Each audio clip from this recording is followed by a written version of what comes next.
Have you ever seen one of these fancy S's on the cover of a calculus book or maybe somewhere else? Well, today we're going to explain something about what those are. And we're going to do it with the help of this guy. Welcome to Integration with Honey Badger. Let's look at a practical problem here. We've got Honey Badger on the left. He's at a cobra. He wants to move towards a house of bees on the right to get some honey. How far has he traveled? Well, let's suppose in this Honey Badger world he has a weird Fitbit that doesn't tell him how far he's traveled, but it tells him how fast he's going all the time. I see that Honey Badger has been going not 1 meter per second, not 2 meters per second, but let's say 3 meters per second. And here we're graphing his speed in meters per second versus time. How much time has gone by? So after 1 second of going 3 meters per second, how far has Honey Badger traveled? Well, he's gone 3 meters per second every second that he's gone. After 1 second, he's traveled 3 meters per second times 1 second, or 3 meters. So it's just the area of this rectangle here. So suppose we look at his whole trip. How far has he traveled? Well, he's gone 3 meters per second for 5 seconds, going constant speed all the time. So he's gone 3 meters per second times 5 seconds, and that's how far he's traveled. So what is that in terms of symbols? That's the average speed times how much time has gone by. Or let's call it the average velocity. That gives us the displacement of Honey Badger, how far he's traveled, and we know the direction is positive because his velocity was positive. So does this make sense in terms of units? Well, I have meters per second times seconds, so what happens to these seconds? They cancel out and I get 15 meters. So this gives us some insight to what area means on a graph. The area of this rectangle is 15. What's the height of this rectangle? 3. 3 what's? 3 meters per second. And what is its width? Its width is 5 what? 5 seconds. So if I have a rectangle whose area is 3 meters per second by 5 seconds, its area is 3 meters. Now that's metaphorical. We know that its actual area on the screen here has some units in square meters or square centimeters, but on this graph, what the area represents is something whose dimensions are these units times these units. We always have to look at units when we interpret a graph. So if Honey Badger is going at a constant speed all the time, we know how far he's gone by taking his speed times how long he had that speed. Let's look at something a little bit more complicated. Suppose Honey Badger goes for 3 seconds at 1 meter per second, and then for another 3 seconds, he travels, how fast is this? 1, 2, 3 meters per second? 1 meter per second? 4 meters per second. That's how that works, 4 meters per second. 1, 2, 3, 4. How far has he traveled? Well, let's divide it up into 2 parts. In the first half of his trip, he went 1 meter per second for 3 seconds, so that's 3 meters. 1 meter per second times 3 seconds gives me 3 meters. And then for the next 3 seconds, he traveled 1, 2, 3, 4, so he traveled 4 meters per second times 3 seconds gives me 12 meters. Seconds cancel out again, so his total distance for the trip is 3 meters plus 12 meters, or still 15 meters. Still the same distance we had before, but Honey Badger started out slow and then realized he needed to pick up the pace if he wanted to get that honey in time. So what was our method here? We took his trip, which involved 2 different speeds, and split it up into the 2 parts, each that had a different speed. But what if things are still more complicated? Suppose Honey Badger travels 1 meter per second for 1 second, and 2 meters per second for the next 4 seconds. next 3 seconds, so up to 4 seconds. His whole trip is going to last 6 seconds, and for the last 2 seconds he's traveling 1, 2, 3, 4 meters per second. So we've got 1 times 1, it's 1 meter, 1, 2, 3, 4, 5, 6. Notice I can count the boxes. He's traveled another 6 meters, and here he's traveled, in this interval, 2 seconds times 4 meters per second, another 8 meters. So 8 and 6 is 14, and 1 is 15. So he's still traveled the same distance between the Cobra and the House of Bees. But in each case, we split the trip up into different parts with different speeds. Can things get even more complicated and realistic? Do massive objects actually suddenly change their velocity in an instant? Well, they can't because they have inertia. So we need to see what this looks like in examples with a smooth velocity. Suppose Honey Badger checks his bizarre velocity Fitbit at t equals 0 seconds, and he's got 0 meters per second of speed. But after 1 second, he's traveling 1 meter per second. Notice I've changed the axes here. This is 1, 2, 3, 4. This will be 5 meters per second after 1 second. And he's traveling just 1 meter per second. After 2 seconds, he checks, he's traveling 4 meters per second. After 3 seconds, he's traveling 9 meters per second. After 4 seconds, he's traveling 16 meters per second. You can see the trend here. It looks like a familiar shape to me. I'd like to know how far he's traveled, but his speed is changing, it would seem, all the time. I don't really know what's happening in between here, maybe something complicated, but it seems most likely if Honey Badger was aware enough to check his speed often enough, we would have a smooth curve between these. So we might imagine it's something like this. V as a function of t, being proportional to, via some constant, being proportional to t squared. That's what that looks like to me. And here the constant k would be 1. Why do we need a constant there?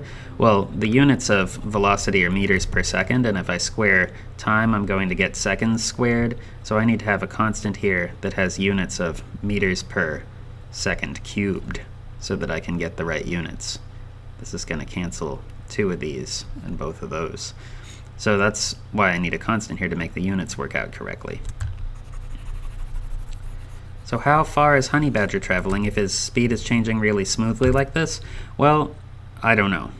But maybe I can come up with a method to solve this numerically if I can break it into smaller parts. Suppose we break this into 4 subintervals, and at the end of the first second, Honey Badger's going 1 meter per second. At the end of the second second, he's going 4, 9, 16. So suppose we break it into these rectangles. Is that a good measure of the area that Honey Badger has covered on this graph? This area here. What we've seen is that the area represents something. At least so far it's represented how far he travels. But we see that he's got some extra bit out here. Extra bit. But can we make this estimate better? Maybe if Honey Badger checks his watch more often, checks his speed more often, we could get rid of these bits of error. Let's see how we can do that. To reduce this error, we want to look at subintervals that are shorter. Instead of just 4 subintervals in this time period, let's take 8 subintervals. Notice now, comparing this to the previous attempt at figuring out how far Honey Badger traveled, we've got, in the darker red here, the new guess, and all this stuff that used to be error, we've eliminated by taking smaller units of time. We've reduced the error somewhat. And this, of course, would get better if we refined our grid even more. You can see if I looked at every, what is this? If this is a 1 second here, then every 1/5 of a second, if we used a device to find the velocity, every 1/5 of a second, we could get quite a good estimate of the area between this curve and this axis. This is the method we used. We took the right end of each of these intervals and let it be the height of the rectangle that we assumed was the average speed for the whole time in that subinterval, but it's not the average speed. we know that some of the time honey badger is going slower and sometimes faster during this interval of time here. So we could make the opposite choice and let the left end of each interval be the time we go with instead of the right end. And then we would have rectangles that are constantly under the curve.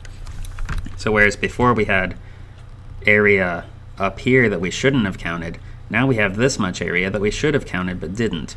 So they're both bad, but they're kind of equally bad in the opposite directions. What could we do to make this error smaller? Maybe if I had too much over here but not enough over there, that would help cancel out. Let's see what that would look like.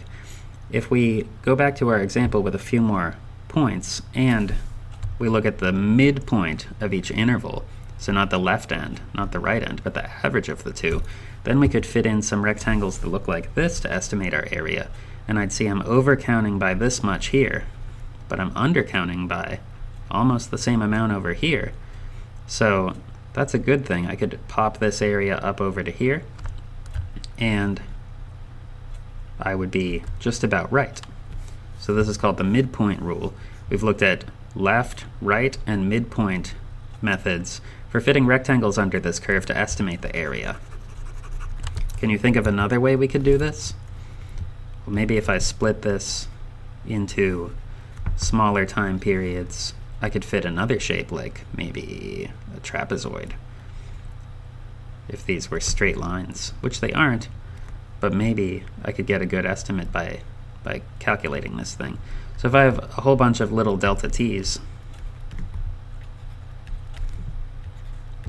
there are a number of ways I can add up or take a sum of those delta t's to get an estimate for the area under this curve. And that's what we mean when we talk about integration.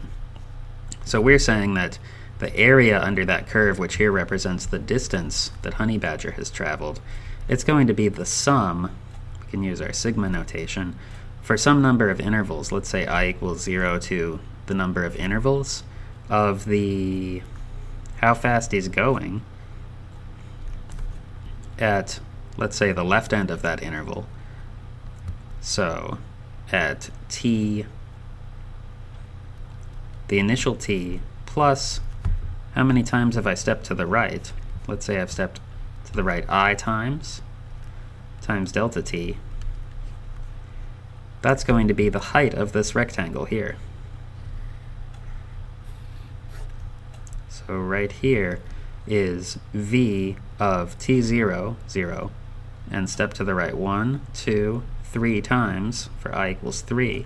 And that'll give me this height, v of 0 plus 3 delta t. 1, 2, 3. That's this height of the function right here.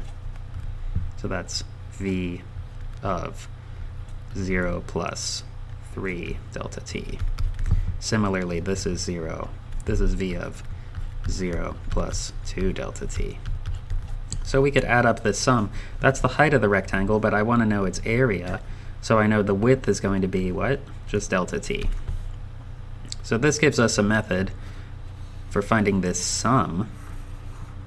And this kind of method is called a Riemann sum. It's named for the person who first wrote down a way of doing this, Bernard Riemann. But this is actually our definition for that fancy curly s, is if we take the limit of this thing as n, the number of intervals goes to infinity. And at the same time, delta t is going to be t final minus t initial.